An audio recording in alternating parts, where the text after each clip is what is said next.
Hello, you're listening to Everyday Encouragement, Timeless Truths for Today, a weekly podcast designed to bring you snippets of encouragement to help you as you go about your day. I'm Jenny Guy, your host. There are lots of rules governing gift giving. We have books and magazines to tell us how and when and what type of gift to give. There are guidelines suggesting how much to spend on gifts. If we're not careful, we can turn gift giving into an obligation rather than an expression of love and caring. In today's episode, A Lover Like No Other, we'll look at how God gives to us. Let's get started.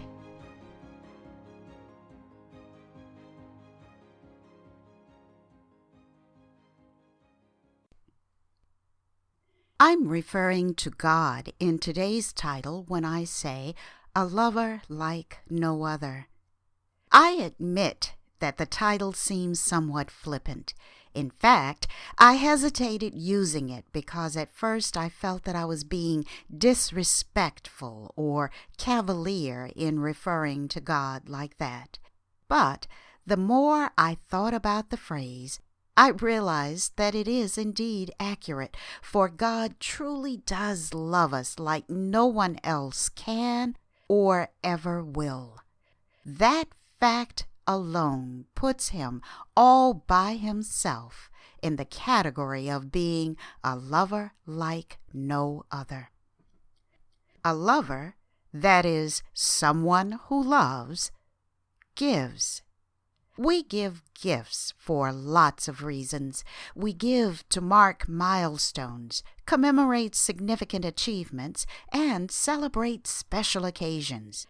Sometimes we give just for the sheer joy of seeing someone's excitement over what we've given them.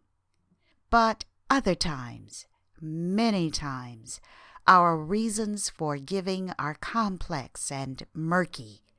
The gift itself may be something that is desired, useful, attractive, and even expensive.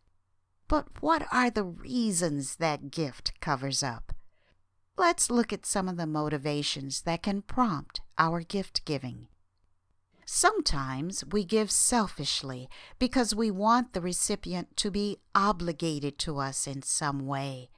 In those instances, our gift comes with invisible tendrils attached to it. Perhaps we give because we want our ego stroked by having the recipient recognize our generosity. As we hand the gift over, we're inwardly saying, "Look at what I've given you. Aren't I wonderful?" Or maybe we try to control the gift by including instructions on how we want it to be used. And we fully expect those instructions to be followed. If they aren't, then we may decide not to give any more gifts in the future. When we give under those conditions, then we truly haven't given.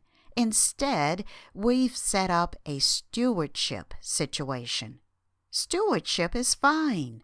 We just need to be clear on the distinction between when we're giving a gift or giving something to be managed.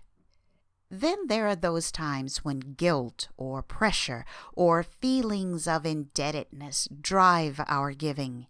Rather than trying to correct the situation that created those feelings, we attempt to just get rid of them by giving.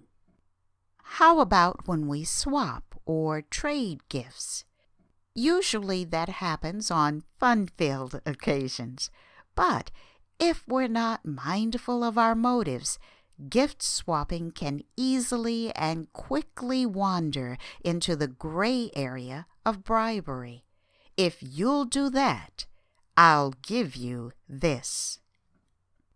For something to truly be a gift, it has to be given freely, purely, unencumbered, with no expectation of repayment or return.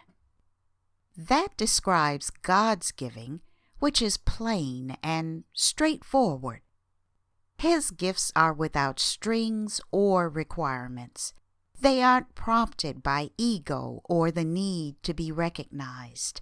He doesn't stop giving to us just because we don't use His gifts how He desires or in the way that He made them to be used.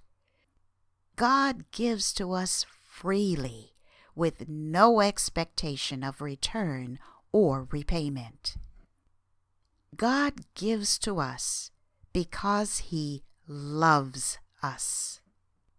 We have only one word in English for love. In contrast, there are several words in the Greek for love. I'll highlight only one of them, agape. It's the type of love that God has for us. Agape is defined by its nature. It always acts with the recipient's well-being as its aim.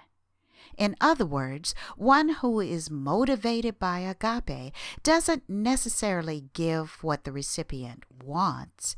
Rather, the giver gives what is beneficial for the recipient, what that person needs. That distinction is critical because we don't always act in our own best interest when it comes to acquiring what we want versus what we need. My sister used to say that people bought what they wanted and begged for what they needed. They did that because they knew others wouldn't let them do without what was needed to sustain life. Granted, that's a rather cynical outlook, but it's true more often than not. God's gift-giving to us is motivated by and filtered through His love for us, which is total, complete, and all-encompassing. There is nothing we can do to make Him love us more, and there is nothing we can do to make Him love us less. And He is always motivated by our best interests when He gives to satisfy a need or a want. God's agape compelled Him to look at our deepest need first and satisfy that. That need was spiritual and had eternal consequences. That need was for our souls to be taken care of. God decided that that need could only be met by giving us the gift of His only child, Jesus Christ. God's gift of His Son is summarized in a very familiar verse. John 3:16 says, "For God so loved the world that He gave His only begotten Son, that whosoever believeth in Him should not perish, but have everlasting life." But God didn't stop there. His agape also compelled Him to take care of our physical needs and wants as well.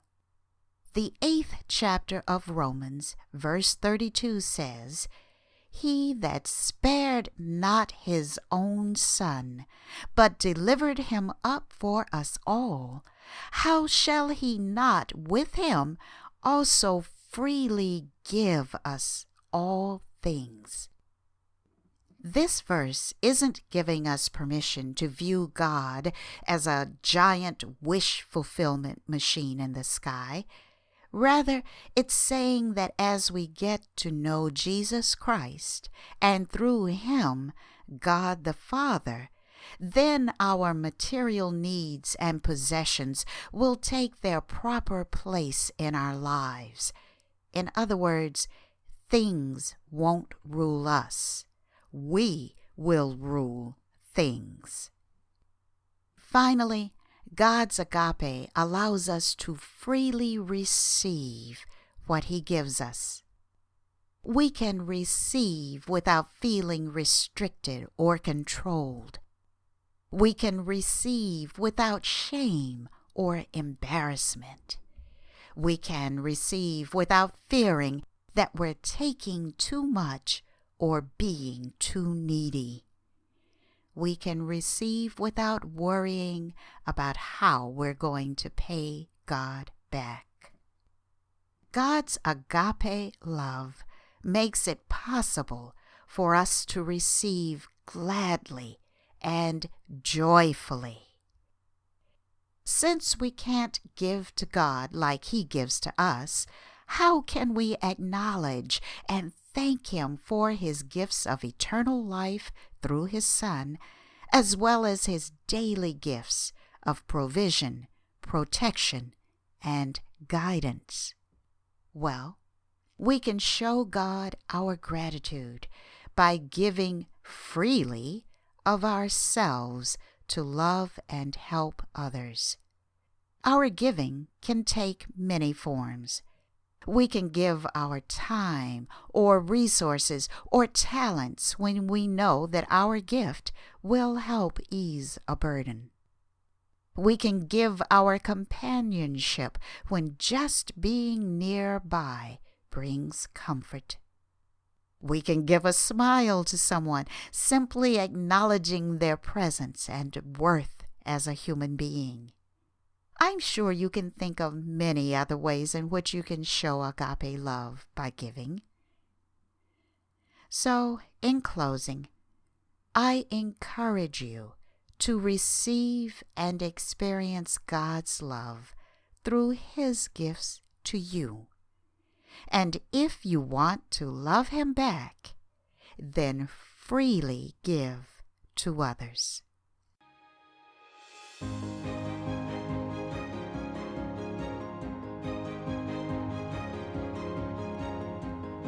I hope you heard something today that has encouraged you and possibly given you something new to think about that will motivate or inspire you.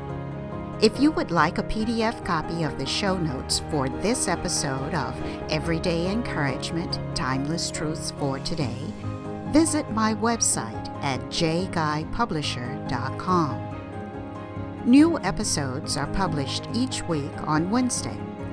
I hope you'll join me for another installment of Everyday Encouragement, Timeless Truths for Today. Well, that's it for now. Until next time, be encouraged.